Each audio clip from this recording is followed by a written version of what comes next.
Welcome to Mallet and Michelle on Dripping Springs, hosted by me, Michelle Lewis, and Steve Mallet. Good morning, Steve. Good morning, Michelle. Good morning. Hey, you remember when we were raising toddlers and we thought that was hard?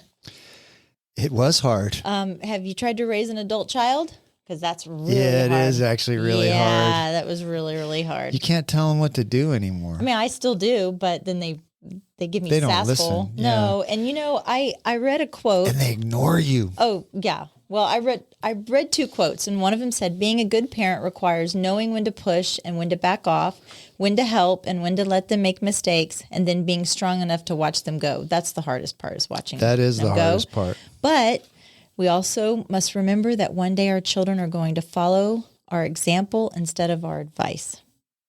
Yeek. Yeah. Actually, I'm seeing that already. Yeah. That my kids don't do as I say, they do as I did or do.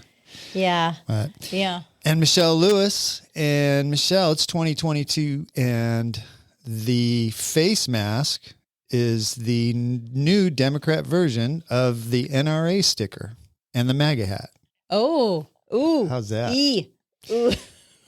Please direct all hate mail to Mal and Michelle. Have you ever seen a Prius driving around with an NRA sticker with that person in the front seat wearing their mask all by themselves? And it says coexist on the back. No, it doesn't. It doesn't. It doesn't exist. That's right. For sure. Oh, yeah. Yeah. I'll probably get some hate mail for that. If you are still wearing a mask right now, outside, indoors. It's just a symbol now. It's some Republicans are wearing red MAGA hats and some Democrats are wearing face masks. You know, it's all the same thing. Did we ever wear masks? I did. I did for a little bit. Only because they made us. Yeah, but then shamed us. What was my first mask? Do you remember? It was lace. It looked like lace. Looked like a pair of underwear. Yeah, it did. Yeah. Hey, we went to this real estate summit last week that South Star Bank put on, and I keep saying this: we're not a real estate show, but people keep asking us about real estate stuff, so here we are. We're talking about it again. And Angelou put on a great presentation. That's a cool name. I know, isn't it? He's from Greece. And he was on the Austin Chamber for a long, long time. Yeah, and he owns a company that helps people, I think, mostly with demographic type studies. So if a developer's thinking about coming into a city or whatever, they hire him to see where if that's makes financial sense for them to develop there. I took lots of notes while we were sitting there eating our delicious meal from South Star Bank that they provided us. They didn't cook it, but they paid for it. Well, Brent didn't cook it, no. But one of the things that I most took out of it was that kids in their 20-something-year-olds that are the majority of them, not all of them, but they're career hopping and they don't have loyalty anymore to their companies, and they don't think anything about just staying at a company a couple of months. Not like the previous generation where you might have 2 or 3 jobs through your entire career. He was giving examples of, he has these kids coming out of college and they've been in the workforce for 2 or 3 years and they have 7, 8, and 9 jobs on their resume. And he said, they don't even think twice. They'll go work at a company for 2 or 3 months and somebody, some headhunter will call them and go, hey, I can get you another 20 grand. And they're gone. And they all want to work from home right now. Yeah. And if they don't let them work from home, they'll just go find another job. Yeah. That'll let them work from home. And so it's created a whole new business for some companies to help these large corporations figure out how to keep their employees, which is ping pong and bean bags and cookies and milk. So, that's what Todd said. that kind of goes into the next thing I was going to talk about, but let me finish up with that. But some of the things that these companies throw at these kids to keep them, it's like, how much work do they do? They got yoga rooms and they got cafeterias and coffee bars. And I saw this, you might have heard Elon Musk bought Twitter. Oh, really? I didn't know that. And there was a video of this woman walking into the Twitter headquarters, and she hadn't been there for a couple of months, I guess, or a couple of years, I guess, because of the pandemic. And she was like, oh, I came in this morning and I'm so excited. I got my green, whatever drink, and because they had a bar there. And then I went downstairs and did a little yoga to relax before my first meeting. And then I had a meeting or two. And then I went up to the cafeteria and look at this yummy food they give, and it's all free. And then I went to the coffee bar and got my whatever special drink she has. And then I went downstairs and there's just like log cabin room, and I don't even know what it is, but I hung out here for an hour, and I'm like, I'm just saying, these people don't work, and she's probably making 180, 200 grand a year. If they have a nap room, I'm in. I'm totally in. They have a nap room. I'll be a nap room attendant. They have rooms actually at Twitter. They're called quiet rooms. It's noise canceling rooms where you can go in and talk on the phone or have a meeting. And what's the fun in that? Nobody nobody can hear you. Circling back to Angelou, a couple things that he talked about that I thought was very interesting. In Austin currently, this is commercial real estate for lease. There's 13.7 million feet of vacant space in Austin currently available for people to lease, which is very high. And the rate for lease space in Austin is currently higher than Chicago and LA. I remember him saying that. That blows my mind. That was pretty I would crazy. think LA had some of the highest commercial rates in the country. These are just sort of random things that I wrote down, but the effects of the pandemic are over. Surprise. That Google building downtown with the big curved front that faces the lake, he's been told that is the cybersecurity building for Google worldwide. Because all the lights are off. Yeah. Right? So you can't see into the building. I heard him also say that the Austin startup environment is still thriving, that more money is spent in Austin than the national, on the national level for startups. But venture capital money is way down this year. Started to decline this year, fast accumulation of wealth. $4.5 billion was invested in Austin last year, but they predict maybe $3.4 billion next year. Yeah. Because I took the other billion. You're buying lunch. I'm going to buy lunch. And 20,000 job openings right now in Austin. I know, that's crazy. Unfortunately, I think a lot of them are like lower, not high paying jobs. Yeah. But there's a lot of openings. He talked about a 30% decline in real estate sales since June, and he doesn't think that's going to last. He thinks that might be 6 months. And he said there's so many people moving here that people need a place to live. So we've still got low inventory, even though it's high for the demand that's there because of 7% interest rates. Yeah, he said that he predicted a bounce in the second, third quarter of 2023. Yep. So we might be halfway through what he thinks this downturn would be. Something also that I found interesting because it touches my husband's business, the V1, V2 visa immigrants, the tech employees that they really need to kind of revamp that, because Austin being a tech capital, we used to be Silicon Hills, right? I think all these tech companies that are moving here, we may just take the title of Silicon Valley now, but I think they need to revamp Central Silicon Valley, the V1, V2 visas and figure out how to because we don't have enough talent to fill those engineering spots. Yeah, a couple other things he said: 7,000 Californians a year are moving to Austin. I remember him saying that. 7,000, right? You think about that. That's 7,000 moving to Austin. That's just from California. Look, if you think about all the other states where people are moving, and how many people are going to be left in California when this whole thing shakes out. Rent growth in Austin in the past year since September of 2021 is up. So rents are up 9%. And so there's 2.4 million people in Austin right now, and they are expecting by 2030 that number will be 3 million people. And I think that was kind of indicative of the bonds that Dripping Springs ISD is requesting here, because Dripping is going to get a lot of that overflow. And more times than not, how many times do you hear people say when we ask, why did you choose Dripping Springs? It's the schools. Schools have been the number one answer here on the podcast of why they've moved here. This show will come out the last morning to vote. Yes. So if you haven't voted yet on the school bond, get out there and speak your piece.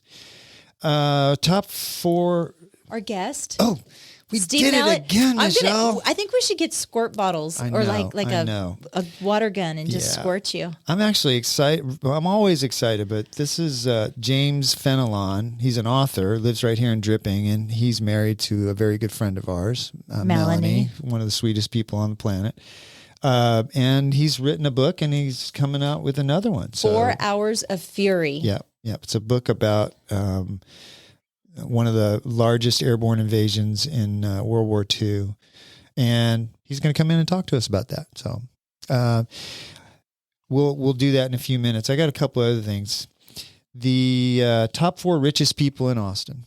Michelle Lewis. Yes. Not rich. Rich in money. Oh. Not rich in, friends? Happiness. Do you think if I was rich, I'd still go shop at TJ Maxx and Marshall's? You would. It would be a hobby for you. That would be your thing. I would own a Home Goods just for fun. Who do you think is the richest person in Austin right now? In Austin, is it Michael Dell? No, actually. Okay, wait. Okay, Michael Dell.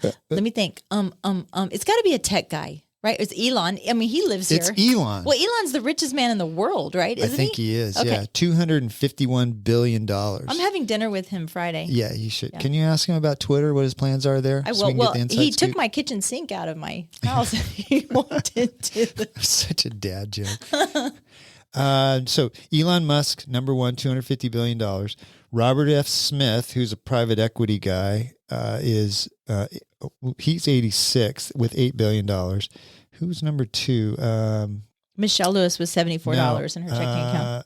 Actually, Michael Dell was 16 and at $50 billion. How do you think Michael Dell feels now that he wakes up in the morning? He's like, I only got $50 billion. Yeah. Look at Elon. He's got $251 billion. I'm going to have to let go of my masseuse. Yeah, I'm such a loser. I'm gonna have to bathe myself now. Yeah. But remember, Michael Dell was the Elon Musk of his time. He was. Yeah. When he was on top, man, he was changing the world. Elon Musk is fascinating to me because there's just like you either love him or you hate him. Well, right? That's true. There's a lot more people that hate him now since he bought Twitter, but we'll see how that shakes out. You know what's going to be funny is all these celebrities right now, they're going, I'm off Twitter. I don't even care.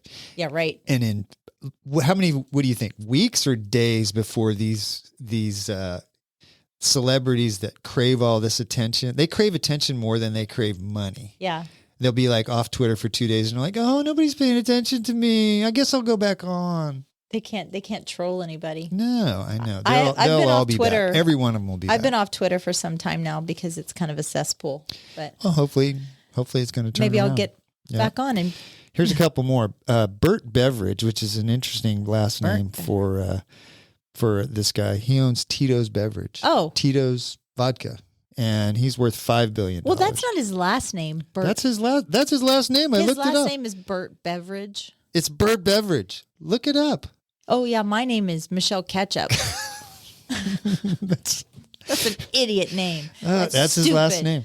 I didn't think that he owned. Well, maybe he bought Tito's because what's his name? Jean-Paul. Blah blah blah. He started. Tito's. Yeah. How about this guy owns Airbnb? I think his name's Joe Gabbia. He's worth $76 billion. You want me to call him up? Look up the guy that owns Tito's Beverage. Tito's. Burt Beveridge. I'm right, Michelle. Stop making fun of me, Miss Ketchup. Don't be bringing Annie in here to do your dirty work. Look, she's going to be like our producer. Whenever you just make up words, she's going to look them up for us and say, Michelle, that's not correct. I need a button. Oh. There. Wait, do I have to stop? Do I have to push it again to make it stop? No, go off. Is that the Annie button? That's the Annie button. What do you have you want to talk about? I only wanted to talk about what you wanted to talk about, Steve. Okay. You know what? Honestly, I think that James is going to be so interesting, and we're going to have so much to talk about that I kind of left that space for him. We are. I have one more thing then. So 2 times this week, people texted me and said, Steve, how do you bait your armadillo trap? That's something I thought you were going to say. But yeah, Steve, how do you bait your armadillo trap? You can't bait your armadillo trap, Michelle. You can't? You can't bait them. Here, kitty. No. I've caught 5 armadillos in the last 2 years in my yard. No, you haven't. You've caught one armadillo 5 over times. and over and over. Yeah, I take him 10 miles away and he finds his way back. But here's a public service announcement. The only way to catch an armadillo, first you got to go to Tractor Supply and buy one of those metal cages, metal traps with the door that comes up. And you have to build a chute in your yard, because armadillos are almost completely blind, and they find their way around your yard by bumping into your fence and bumping into your house and bumping into your flower bed.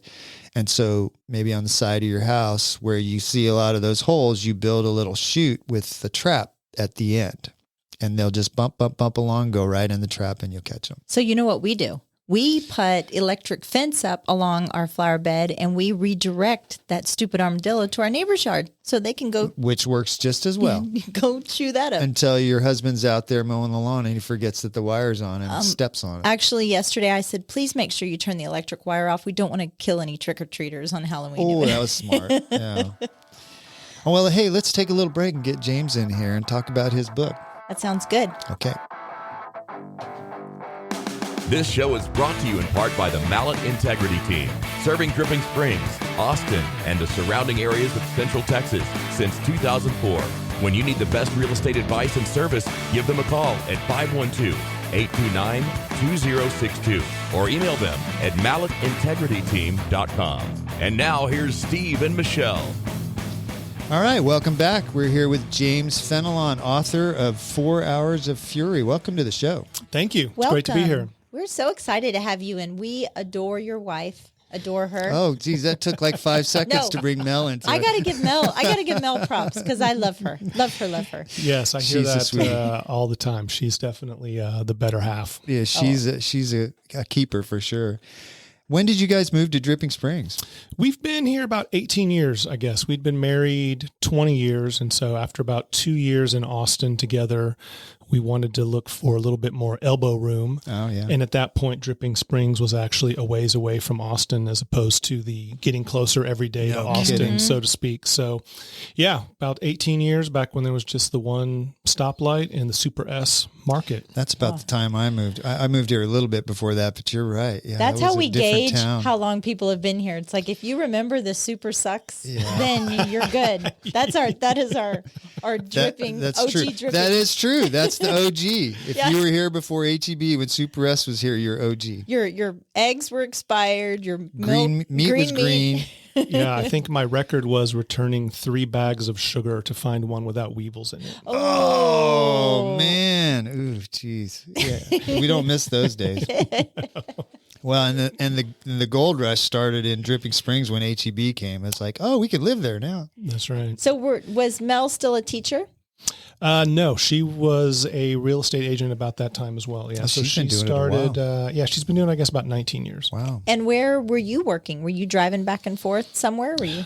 I had just started working at an interactive agency called Infusion, which was out by the 360 bridge. So I would commute about 45 minutes each way out to work, which was relaxing in a way because I, put on some Back music then, or put on some podcasts. And right back then it was distance, not traffic. That's right. And big difference. Yeah, huge difference. Where'd you grow up? I grew up more or less in California. We moved as a no, I can relate, but we left in 1983. Oh yeah, so and I was technically born in Illinois, and then we moved to California shortly thereafter. Southern, northern. Central, so San Jose, California. Oh. My dad worked in the technology industry, and then we moved here when Austin was kind of becoming Silicon Hills. Oh yeah, you just mentioned that. We were just talking about that. Yeah, so he was with AMD, and we moved to town, moved into Austin in 83. Could you see yourself living in California now? No. Yeah. I can't even see myself actually visiting California. I'm with you. I was looking up just this weekend. My husband was born in Mountain View, California, and on his birth certificate, because we were trying to figure out how old his mom was, and it had his original address, and I looked it up. 3-bedroom, 2-bath house, 1,400 square feet. And I said, guess how much your house that you were born in is worth? And he's like, what? I was like, $2.5 million. that's Mountain View, California. $2.5 There you have million. it. Yeah. And it probably wasn't even very nice. Yeah, it's just like some little, just cookie cutter. Yeah. God, yeah. James, where'd you go to school? In Austin, I went to Westlake High School, And then for college, I went to the University of Texas. Wow, man, overachiever. So, well, What did you study? I studied government and then minored in French. Interestingly enough, mostly. Did you have any friends? Well, that's still a relevant question. A few. I had plans to go back into the military after I graduated, which I did. So there was the attraction to government, which I actually at that point it was more like a political science degree. Okay. And all my papers were focused on narco-terrorism in Eastern Europe, which was a growth industry at the time. So did I get it right? Did you graduate from Westlake and then join the military? Correct. Yeah, actually, okay. yeah. So I joined the reserves right out of high school, did that for several years, went on active duty for a little while, then went to University of Texas, then back to active duty for a little while. Yeah. I've kind of mixed it up in there and then ended in the reserves. Use that Hazelwood Act. Is that what pays for college? When you join a GI Bill, but when you join in Texas, you get additional monies, the Hazelwood Act. Oh, You're able to use it. I'm glad you recalled that because I can't remember. I'm going through that right now with my son who's taking his MCAT in March. So we're trying to figure out how much of the military is going to pay for med school. So Probably a lot. Yep. And so was in the reserves in the Army in active duty? Mm-hmm. Okay. Correct, yep. Yeah. And so you were a paratrooper? Is that? That's right. Yeah. So I was actually in what in Vietnam were called LRPs, Long Range Reconnaissance Patrol. In the 80s, they were called Long Range Surveillance Detachments. And it was basically 6-man parachute. We would parachute in theoretically behind the lines with radios and binoculars and report back. And now that job is done predominantly by drones, as you can imagine. But back you've been then, replaced by a robot. Been replaced by technology. Yeah. When you went active duty, was that because of some run up and was it Afghanistan or something that caused that? No, actually, I got out in '99, so I was out before Okay. all the current conflicts. Yeah. Did you ever get stationed anywhere? Were you just always here in Austin? No, I spent some time at Fort Hood. I was lucky enough to do some time over in the UK as well, and did some TDY in Australia. Oh, nice. You were stationed in the UK? I did what was called a NATO exchange. So they sent an NCO, a sergeant over here, and I went over there for a period of time with one of their infantry units. You like that? I did. I loved it. It was my first experience with international travel, which has become a fantastic hobby and passion of mine. We're going to talk about that. You guys travel a bunch. When did you first have this love of military history? Well, it started basically when I remember reading my first military history book when I was in the 3rd grade, and that kind of just grew from there, watching John Wayne movies as I was a kid, and kind of, the typical entree into that. And just, it really kind of took off with travel, with the military, getting to see some of these places where, these conflicts had happened, and then learning more just about the guys that came before me, right? So as you mentioned, I was a paratrooper, and that paratrooping, airborne kind of got its start in 1941, 1940 for the United States anyway. And so kind of just learning, going into the museums and kind of seeing how that capability developed and taking it from there. What do you think the first guy that jumped out of an airplane with a parachute on felt like? That's interesting. Yeah. Da Vinci is given credit for actually designing the parachute. I don't think he actually ever jumped with one, but he designed it. I don't care how much testing they've done with boxes and things throwing them out of airplanes. The very first guy that did it I probably had brown pants. That's what I think about Tate. Like, you got to be a little nuts in order to jump out of a perfectly good helicopter. You probably don't know this, James. Tate, Michelle's middle child, is a Coast Guard rescue swimmer. Okay, well, yeah, so he's jumping without a parachute. Yeah, there you go. That into shark-infested waters. That explains a lot about it. Yeah, that's right. What did it feel like the first time you jumped out of an airplane? The first time you're just so worried about not messing up. You're not really actually worried about the rest of it. So you're in a plane, you're being yelled at by the jump masters, and you're so focused on the ritual of stepping forward with your correct foot, keeping your static line out of the way, staying as close to the guy in front of you as possible, that the actual act of jumping kind of sneaks up on you. At least it did for me. It wasn't really until like my 9th or 10th jump where we were jumping out of helicopters and I was waiting for the helicopter to come in, and I had that view that I had never seen before of where I could see guys jumping and the horizon all at the same time as the helicopter was in front of us. Wow. And that was kind of where I had that moment of, this, it was just that interesting perspective for some reason that caused me to. How is that feeling? I've never done it. How's that feeling when you're jumping? Does your stomach, is it like a roller coaster where your stomach's literally up here and the adrenaline rush is just insane? The adrenaline rush kicks in, but it's mostly what you feel is the opening shock of the parachute as it jerks you to a stop. Right? So when you jump, you're kind of going the same speed as the aircraft. Now I'm talking about military static line jumps, right? Mm-hmm. So we have like a 12-foot static line that pulls the parachute for you. This isn't a free fall or anything like that. But when you leave the aircraft, you're traveling at the same speed as the aircraft. And then when the static line grabs that chute and jerks you, pulls the chute out, and, it's called the opening shock. It basically just, jerks you to a halt. So you're kind of feeling that. And then depending on the altitude, sometimes you have the opportunity to enjoy the descent. And sometimes if you're jumping from, 650 feet, you have a few seconds. Have you jumped from 650 feet? That's the typical, altitude of a. Wow, that sounds very low. It is very low. That sounds very low. Yeah, so a combat jump is theoretically 500 feet.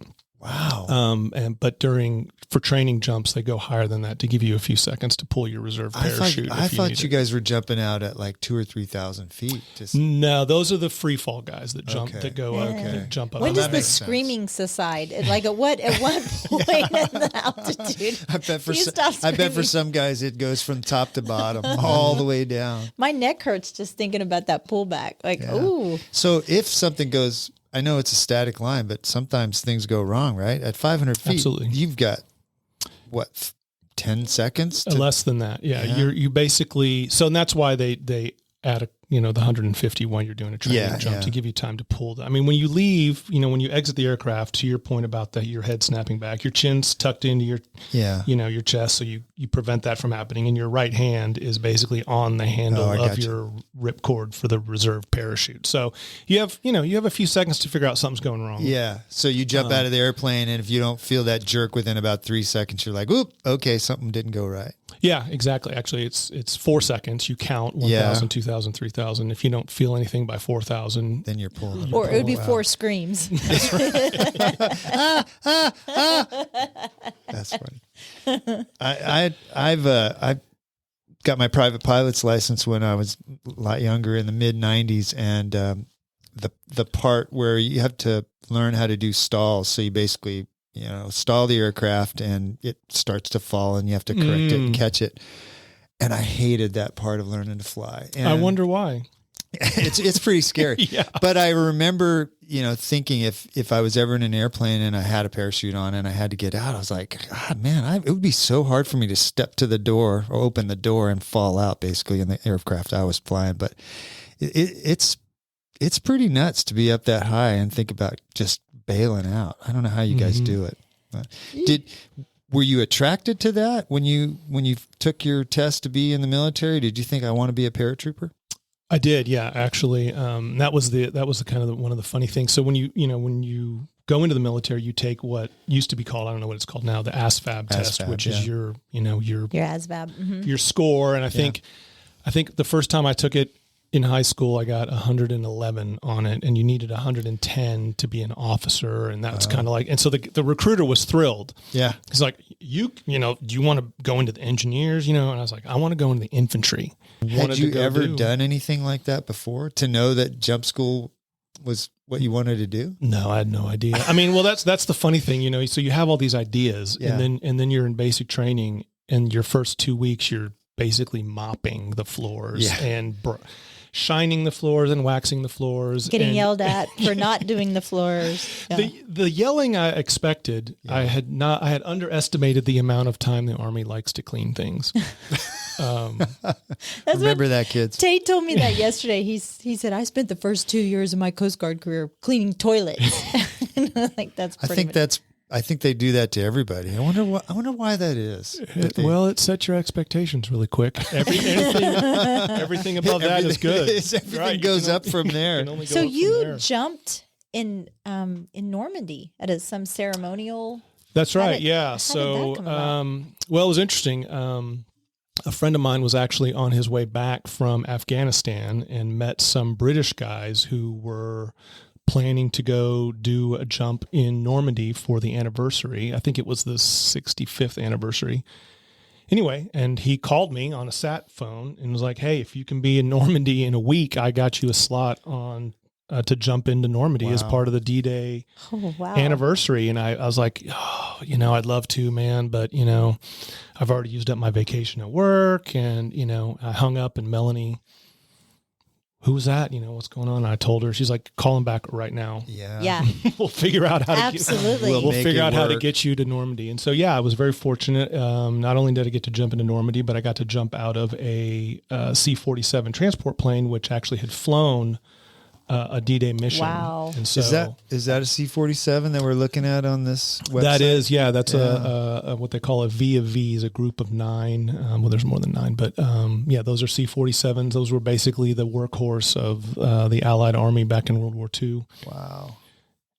What was that like? It was great. It was one of those things where Normandy, France hasn't changed a tremendous amount, from what it looked like back in the 1940s. Certainly there's newer roads and things like that, but a lot of the buildings are all the same. They've done a really great job of taking care of the sites. And so there's a lot of monuments. It's pretty easy to find your way around. And so again, it was this like fantastic immersion, and to be there on June 6th. And back then there were still a lot of veterans. I was going to say, were there a lot of people that were there that had actually been there? Yeah. And so I remember we were walking through the square of St. Mary Église, which is, I don't know if you've seen The Longest Day, but a lot of 82nd Airborne guys landed in the square, and there was this old French guy kind of walking past us, and my buddy said, "Hey, tell us something that nobody else knows about this place."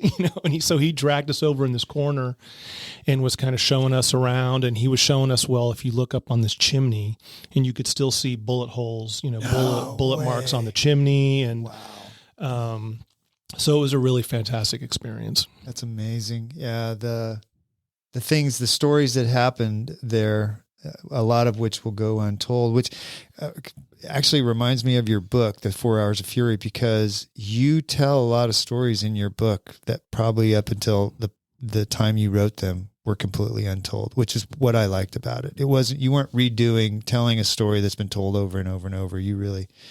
So where'd you get the idea to write a book? Yeah, so the book is about Operation Varsity, which was the last major Allied airborne operation in the European theater in World War II, and it's about the 17th Airborne Division. And this is one of those things kind of going back a little bit in the storytelling. When I was at jump school at Fort Benning, I didn't drink, and I was a private, so I didn't have any money. And so I spent a lot of time on base and and went to the museum. And in the museum, they had a little display about airborne operations in World War II. And of course, I rolled in thinking that I had learned everything there was to know about World War II from my high school history teacher. And at the bottom of that was a little note about 17th Airborne Division jumping across the Rhine River. And it always just struck with me, one, because the 17th Airborne Division has a really cool patch, and so it's easy to remember. It's got this cool gold talon. And then Varsity was an easy name to remember. Anyway, so it stuck with me, and over the years, as I started developing more and more of my interest in history, that manifested itself in me trying to find personal accounts by veterans and kind of, book collecting, if you will. But I could never find anything that was dedicated to Operation Varsity. And so one day I was complaining about this fact, and Melanie said, "Why don't you stop complaining about it and write the book that you've been looking for?" And so that's kind of how it got started from there. Wow. So how did you go about character development? Did you interview some of the characters that are in? That's a great in your segue. book? I want to read, actually, if you don't mind, James. I'll probably hack it. Actually, maybe I'll have you read it. No, go ahead. No. Oh, go ahead. Well, it just... I mean, the book's over there. Yeah. Okay. All right. I won't do it. But I thought there's a lot of these in paragraphs in here, but I thought just the way you develop the characters when you talk about them. So this was from chapter 5, 50% of 2 is 1. Raff's nickname, Little Caesar, reflected both his aggressive attitude and his diminutive height of 5'6". Raff had taken over the regiment after the founding commander was captured in Normandy. Viewed as an outsider by the men of the 507th, Raff made it clear that his command style would be in direct juxtaposition to the more relaxed manner of his predecessor.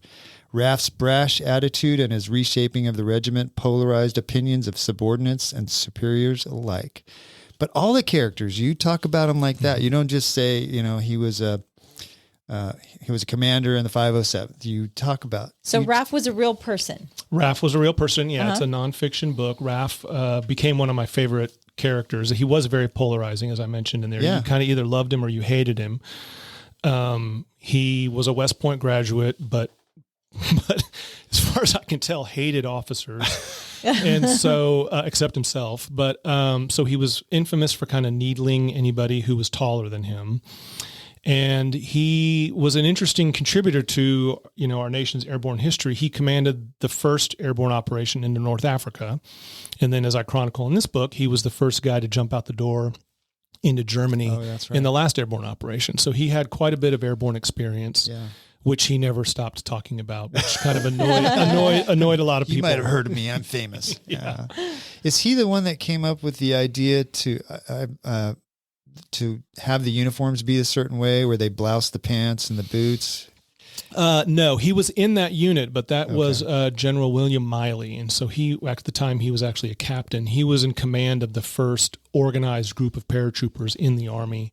And Raff was actually one of his company commanders in that unit. And so, they started to develop, what paratroopers still do to this day, which is blouse their pants into their boots to kind of show off. Do they still do it today? They still do it today, yeah. And actually, the Army's newest uniform, dress uniform, is almost a direct copy of the World War II uniform. Yeah. And I think they've even gone back, don't quote me on this, but I think they've even gone back to wearing brown jump boots instead of the black jump boots, is that right? which is a World War II. Even the Coast Guard, I have these like little elastic, I don't even, there's a name for them. I can't remember what the name, but you stick them on the bottom of your pants and you blouse them over your boots. Oh, yeah. Yeah. Mm-hmm. But it's funny, in the book, you talk about this uniform and with the blousing of the pants into the boots, but a Signal Corps recruiting film advised prospective volunteers, the dolls don't exactly put on a chill when they get a load of the wings or these boots.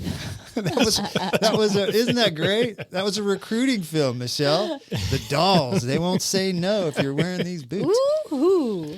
But I love you have a lot of detail in there. And how did you go about finding all this detail? And I'm sure you wanted it to be truthful. So how did you get those facts? Yeah, well, I spent 10 years writing it. So that was another question I had. That helps to kind of collect the facts and find the details. But I think to your point, one of the things I'll tell you a story here, if I could, about one of the motivating factors behind the way I wanted to write this book, which was, I started interviewing veterans, and after I'd interviewed a couple of them and got to know them, they would invite me to their reunions. And so one of the reunions I went to was a glider pilot reunion, and I think it was in San Antonio, as a matter of fact.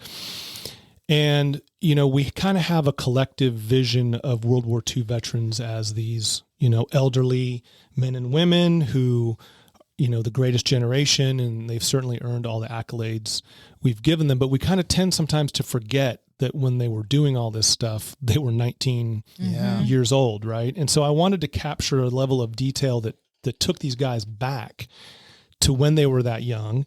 And the other thing that we kind of overlook nowadays is, we take winning World War II for granted. And that was not the case at all back then, right? These guys who were flying gliders, jumping out of airplanes, they didn't know we were going to win. And so there was a level of uncertainty that we kind of overlook. And I was at this reunion in San Antonio, and I'm walking down the hallway of the hotel, and it's like probably 11:30, 11:45 at night. And here come these group of glider pilots, all at that point, they're all in their, early 80s, mid 80s or something like that. And they've got one of those brass luggage carts. Yeah. And on the brass luggage cart is a passed out glider pilot. And so I run over, I don't know why he's passed out. I don't know if he's had a heart attack or what the case may be. So I run over there and I'm like, can I get a doctor? What are we doing? They're like, no, he's had too much to drink, but you can really, really help us out. And so, so I start pushing the cart and they start explaining their plan. Their plan is that this guy's wife is in the hotel room and they don't want to get caught with this passed out drunk glider pilot, but they can't run very fast. And so the idea is that we're going to push the cart up to the door. They're going to retreat. I'm going to be the one to knock on the door, and then I can sprint down the hallway while they're hiding behind the hallway and not getting caught. This sounds like a girls' weekend that I had one time. It's so weird. I bet they still wanted to hang out and peek around the corner and see what the wife did when she opened the door. Oh, yeah. Right? So, we could hear her yelling, actually, because she knew the car didn't get there by itself. And so as I came running around the corner and I got the high fives and the hugs, they invited me back to the bar. I bet they did. And that's where, again, it was like a time warp when these guys then started telling their stories and what it was like. Are you just listening? Are you writing it down? Are you recording them? How do you collect that information? So at that point, in that particular example, I was just listening and soaking it up. But then certainly as the night went on, I would get contact information to where I could then follow up with these guys and interview them. And, of course, we had that moment together so they knew who I was. And things Are most like that. of them ready and willing to tell their stories? It varies wildly. Have you had guys that you've said, hey, will you tell me your story? And they said, absolutely not. Yeah. Unfortunately, there were a couple of those. And I get it. I respect that. That's okay. But there was one guy who was, so one of the ways I found details was you can, there's a couple of Medal of Honor events in the book, right? And those are generally pretty well documented. And so I was able to actually find not only the original press release, but some of the original witness statements. And believe it or not, I was able to find one of the actual witnesses who was still alive, living in Colorado. And so, I thought, well, this is a fantastic opportunity to get an eyewitness account of a Medal of Honor event that was, awarded posthumously. But he did not want to revisit those events. My great uncle was a lieutenant during Iwo Jima in the Marines, and he really didn't talk about it. And when my grandfather died, my son Tate, which is in this random book of World War II, found a letter that I guess he had written to my grandfather, his brother, just detailing all of it. And it was such a family treasure that he had found this letter that was just in literally some random book. But yeah, I think that was kind of common when you talked about the greatest generation. It wasn't something, they didn't talk about their struggles, their depressions, their injuries and things. They were men and they just kept going on and lived life. That's right. Yeah. And that's actually one of the most rewarding things to come out of writing this book is being contacted by families of the veterans, some of whom specifically were in the book. That's my uncle. I've never heard him tell these kind of stories. Wow. And then some of them were, my grandfather was in that unit. It's great to, read more about what they did and where they were, things like that. So it's been fantastic to kind of. Yeah. How'd you fill in the gaps between the stories you were told? Because you detail it front to back. So this can't all just be firsthand accounts. Where'd you get the rest of them from? That's right. Yeah. So a great question. The trick that I find is that I start with all of the official after action reviews, and then, being prior service, I know how to. What's an after action review? So yeah, that's a great question. So it is basically a document that ranges anywhere from a couple of paragraphs to a couple of pages, depending on the author, that basically outlines what happened when the unit was committed to a specific action. So in World War II, it was typically, they'd write them a couple weeks after the battle, and it kind of chronologically explains, we were alerted for the mission on this day. We moved into isolation and began rehearsing and studying maps on this day. Where do you find that? Is it like on microfilm and you have to go to these archives at bases, or? So you have to go to the National Archives in D.C. Wow. The Glider Pilot Museum in Lubbock, Texas has a few. I spent a lot of time in the archives in London. Wow. You kind of just dig them up everywhere. And some of them are microfiche. Most of them are just pages you flip through and. Wow. And you're almost hoping you get lucky, right? If you're flipping through pages, you're sort of like, maybe I'll come across some of the information that I need to fill in the gaps. Yeah. What I typically do is I just take digital photos of everything. And then I was at the archives earlier this week for a different project, and I was there for 3 days and took 8,000 pictures. Wow. Oh my goodness. That's 8,000 pages you got to read, James. That's right. That's right. But with your love of history, you'll probably love it. That's right. Well, it's better to read them at home with an old fashioned than it is to spend time in the archives trying to read 8,000 Maybe just pages. a little viewfinder. That's what you should get one of those little, and just go tick, tick, and just viewfind it. Do you have hopes that your book will be turned into a movie? Sure. Yeah. I mean, I would love that. That would be fantastic. Have your story told on the big screen. Yeah. It's not his story. I know, but it's his version of the story. I know, right. But yeah. Steve. I'm sorry. I'm just correcting you. That's my thing. Yeah. So there has been a few carrots on that front, but, I'll quote Eric Larson, one of my favorite authors, who wrote Devil in the White City and some other things. And Devil in the White City has been under development in Hollywood for now well over a decade. Oh. His quote is, "Hollywood will break your heart." So if something like that happens, great. If not, then to Steve's point, the story's out there. And, that was the main thing that I wanted to accomplish, was to tell these guys' story. Yeah. That's what I want to know is, like, how did you feel on the last page when you finally wrote it? You're done. Pulled it out of the typewriter. Yeah. You've spent 10, or the computer. Bing. I know. I'm correcting you. I was playing. But you're done. 10 years of your work is now completed. How did that feel? Was it just, I need a vacation? Where I'm not looking things up. Well, it's funny. That moment actually occurred when I got a hard copy of the book in the mail from the publisher. Oh, wow. Because when you type the end, that's actually not the end. Yeah. Then you go into the editorial process, and which is fine, which is great. But so it was when I was actually holding it in my hand, I kind of had a little, dance movement there in the kitchen when I opened it and saw it, because that was pretty spectacular. So for somebody that wants to be a writer, you're sitting at home and you go, what? I'd like to write a book. What's step 1, 2, and 3? Yeah. Like, okay, I want to write a book. What do I do? Sure. So I can only comment on nonfiction. Writing fiction is a completely different path, or different process, I should say. For me, it started with writing a proposal. So you write a book proposal of, this is the book that I want to write. And that basically is a summary of your book. So my proposal was 80 pages.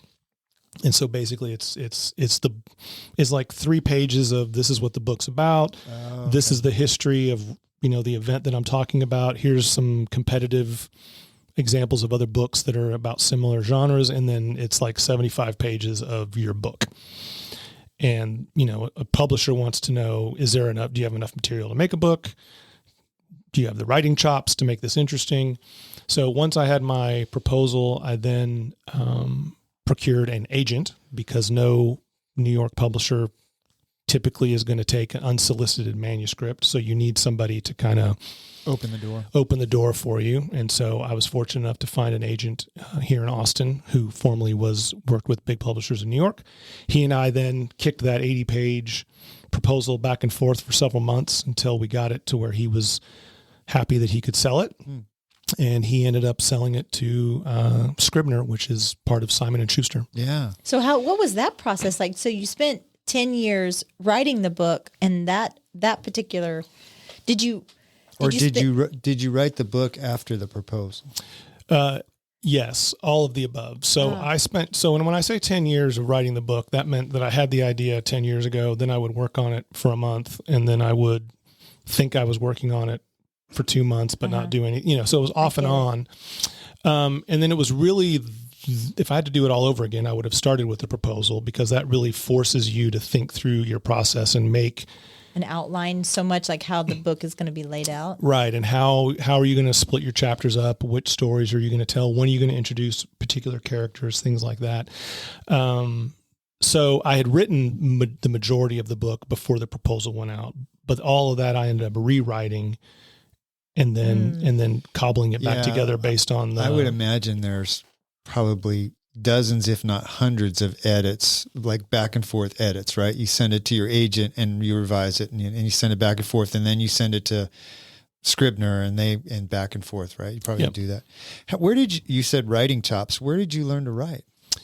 Well, it's funny you say that because I guess I've always enjoyed writing. So I was the kid in school that liked writing book reports and things like that, telling stories, writing stories.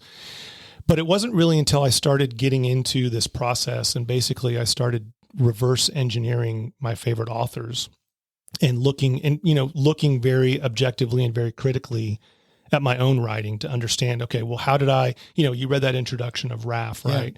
Yeah. There's a way that you introduce a character, right? And that problem's been solved many great ways by people who are better at writing than I am and who have come before me. So why not go learn from them? Did you learn it from them just by reading them and dissecting it yourself? Or did you take some classes, or did you read examples of people describing how they introduce characters? I took my share of English classes. He read Writing a Book for Dummies. But basically it was, I've got bookshelves filled with books that are marked up with highlighters and notes and things like that. And he is married to Mel, who carries around a red pen. Oh yeah. You may not know this, James, but every time I send an email out to Dripping Springs Elite, I send it to Mel to proofread. Is this comma in the Here's right her place? red pen. She's like, let me pull that out and circle. Yeah. I bet you she's your best editor, isn't she? She's my first line of defense. Yeah, absolutely. Yeah. She's read everything I've written. And so the second book I just finished, it took me only 2 years to write that book, which she was thankful for because she only had to read it 3 times as opposed to the first book that I wrote, over a period of years. I don't know how many times she read that thing. And your next book what's the title of that? So the next book is called Angels Against the Sun. And whereas the book we've been talking about is about the 17th Airborne Division, the second book is about the 11th Airborne Division, which was the only airborne division that we sent to the Pacific Theater during World War II. And when's that going to come out? That is coming out next April 18th, as a matter of fact. Oh, wow. So, and they pay you to do this. Sure. Well, the next question I had though. So now you're a full-time writer. I am a full-time writer. Yeah. That's right. What's your day like now? So whereas before when I worked full-time, I would get up at 4:30 and write till 7:30 and then go to work.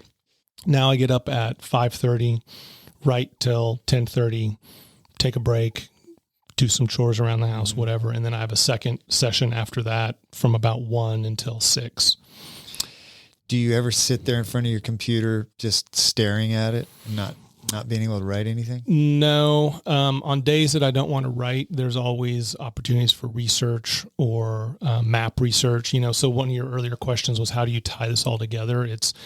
A lot of it is terrain and geography, right? And so kind of understanding the relationship of how a battle flows or how troops were moving over the battlefield is another component of that. And so I also illustrate my own maps, which helps me kind of focus and pull the story together. Yeah. And so anyway, on a day where I don't want to write, there's always, things to do that help propel the story forward. Yeah. And no pun intended, have you had boots on the ground in some of the same spots that the stories that you're telling that they've walked? Absolutely. Yeah. So I definitely traipsed all over the drop zones in Germany where the first book took place. The second book takes place almost completely in the Philippines. And unfortunately I haven't been able to get there because I wrote the majority of the book during the pandemic. And so travel was kind of problematic. So I haven't been there yet. What's your favorite part of being a full-time writer, and your least favorite part? Yeah. I would say my favorite part is just that, having worked in corporate America for so long, it's refreshing to be able to work on what I want to work on specifically. Right. And then to be privileged to be able to tell these stories of these guys. One of my mantra is kind of bring back the dead.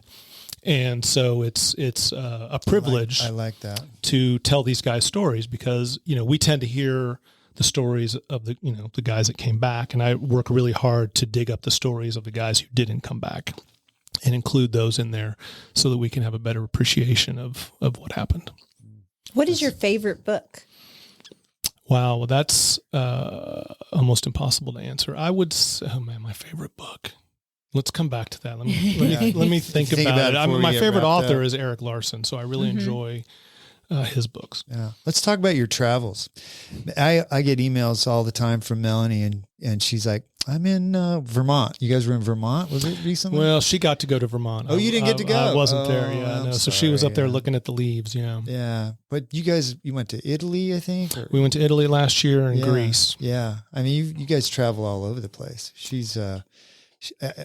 She's real good at keeping the real estate thing going while she's traveling. Yes, I'm not she as good is. about Well, that. I How tend to shut did it you down. get Mel, the little non-rule breaker, to trespass onto a German, what was it, a German military base? Yeah, German military base. Yeah, so we were, the trip actually that we took to Germany as part of the research for this first book. A lot of the drop zones that are in that part that were in part of that Germany on the other side of the Rhine or farmland. And so, similar to what I was talking about earlier with Normandy, not a lot has really changed in that part of Germany. It's very flat farmland right off of the Rhine River. Part of those drop zones, though, fell onto a German military reservation. Oh. And so, it was funny because it was one of these things where I'm walking the terrain, I'm looking at this map, and there was this little hill that some some Canadian paratroopers had seized as their objective. And I'm looking at this map and I'm looking at the ground. I'm like, I don't know if you could really even legally call that a hill. I mean, it was just like maybe 5 feet higher than the rest of it. Wow. But I said, we got to go. I got to go check it out. Yeah. Well, it just so happened it was on the other side of this fence on this German military reservation. And so, got out your wire clippers. We just kind of, it was forested. So I figured, well, it's not like anybody's going to be able to sneak up on us. And if we, if that happens, then, we'll just run. I'll throw her over the fence and then, Locked up abroad on the next edition. We parked the car in a good getaway spot and just jumped the fence to Do you go ever check find it out. any artifacts when you're doing that? Yeah, stuff? that's a good question. I have not. Although let me come back to that though. It's a funny story. So when I knew, you guys keep talking about Melanie, I knew I had married the right woman when we were in Greece and we were in Crete specifically. And I had taken her, I had wanted to go see this bridge that was an objective of German paratroopers during World War II. And they had seized it with gliders. And so we're wandering around this abandoned bridge in this half swampy area.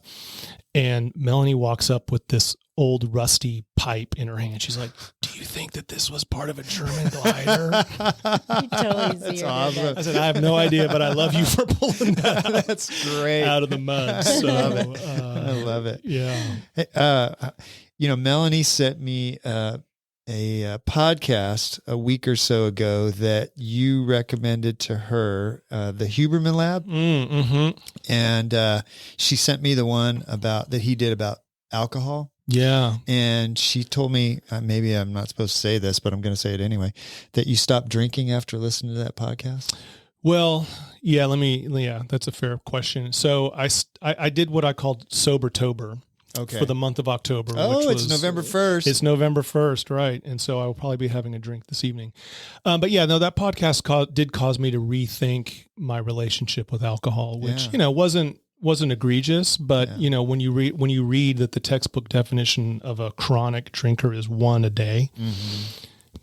Well, I think that not saying I agree with that. Yeah, but our culture's gotten to the point where it used, 20 years ago, you'd have a drink or so a week or something, or a special event, or people that were alcoholics were drinking all the time. But there was a gap. But now we have people drinking every night. I remember when I was a kid, it was like the definition of an alcoholic was that if you drank in the morning. It was like, oh, but I don't drink in the morning.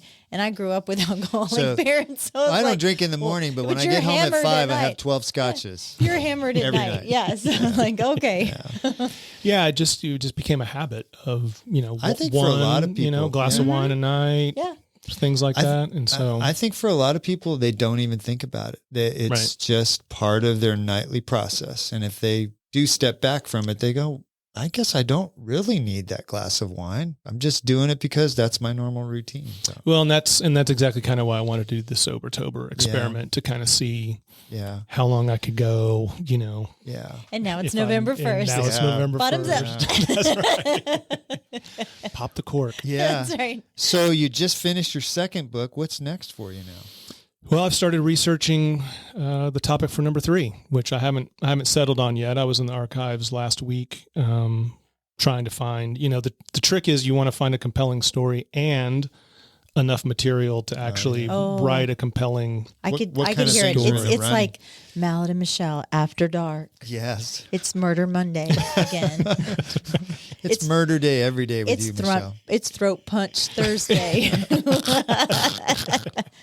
Steve Mallet was you thought he was an average runner and realtor in Dripping Springs. No. He's found in the trunk of his car. Of your car. I don't know how he got there. What's in the running for the next book? Do you have some stories already that you're kind of eyeballing? Well, there was the natural one was there was another large airborne operation in Europe. Originally, we were going to invade both Normandy and southern France simultaneously, but we didn't have enough boats or enough aircraft. And so we actually invaded southern France, I want to say in August. So June, July, August was Operation Dragoon, which had a lot of similarities to Normandy in that we dropped a bunch of guys from airplanes. Southern France? You mean like from the Mediterranean side? That's right. Yeah. Oh, really? It actually flew in. I never even heard of that. Yeah. Well, see, that's why it's kind of a compelling story. Yeah. Not a lot of people have heard about it. They flew in from Italy, to your point. Okay. We had Audie Murphy kind of had his first big moment there, if you will, for lack of a better term. One of his. We have friends of ours. They named their son Audie after Audie. That's a cool name. Yeah. So his buddy Laddie Tipton was killed in that invasion, and that's kind of what started his action towards. This is the one I want. This is the story I would like to be told at some point. It's the story of Harlan Block. He's from Weslaco, Texas, which is where I was born, and he was the original person that was putting in the. At Iwo Jima. He was the one that stuck the flag in the ground. And my uncle. The reason why I also know because we're from Weslaco, but my uncle was his lieutenant or whatever, and but. That was the picture of him, but then they took the famous picture is somebody else. Because when he put it in, I guess he died, and then they wanted to recreate the picture. And, gotcha. I may be telling the story a little bit differently, but there's actually, I think it's called "The Flags of Our Fathers," is a book about that event. It's funny because you think those guys did that as a photo op?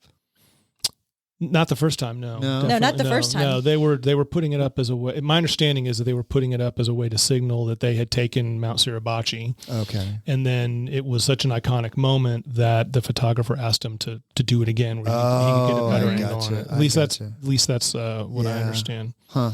Yeah, you would think when it wasn't a photo op, those guys, that's such an iconic picture, and they had no idea when they first did that was going to be, I mean, that's almost like the picture from World War II, isn't it? Yeah.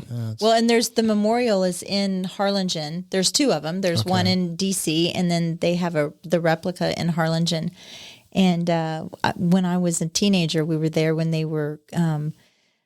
what is the word? Unveiling it? Unveiling it. And President Reagan was there. Oh, wow. And it was pretty memorable moment. It was, for me. yeah, there's actually, so that picture trumped the story that the guys that I just wrote about, the 11th Airborne Division, they were planning on making headlines that day because they had just freed a number of civilian internees that were being held by the Japanese. They had done this very dramatic prison rescue, and that was the same day that picture kind of took over the headlines and pushed the 11th Airborne Division to like page 3 or something. That was the early days of social media. We got pushed off the front page. Damn it! And sometimes it's the page 3 stories that are really interesting. Yeah, that's right. Yeah. James, I got one last question for you. Mel and I have talked a couple times. Do you think you'll retire and live in Dripping Springs? Or will you move? Boy, that's a loaded question. Well, that all depends on property taxes and roads and all the other fun stuff that we're dealing with. Yeah. If you had to retire someplace else. Does a writer retire? Or did they just... I don't know. Well, I mean, that's the benefit of being a writer. I can write anywhere. There you go.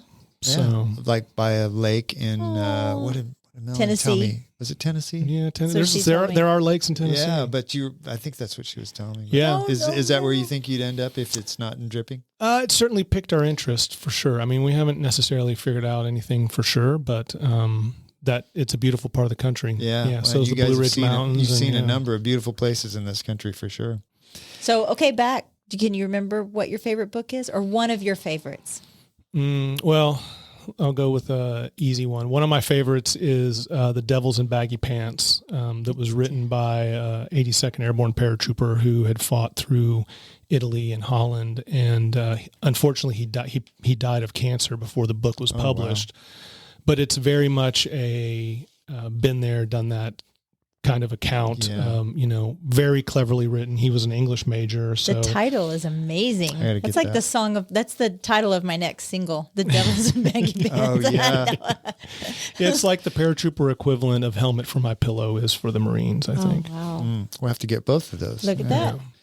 Well, when your next book, Angels Against the Sun, comes out, we'll have you back on to talk about that, because I have really enjoyed this and I've learned a bunch. Excellent. Yeah, I would love it. Thanks so much for having me. Really, thanks for coming on, James. Absolutely. All right. This show is brought to you in part by the Mallet Integrity Team, serving Dripping Springs, Austin, and the surrounding areas of Central Texas since 2004.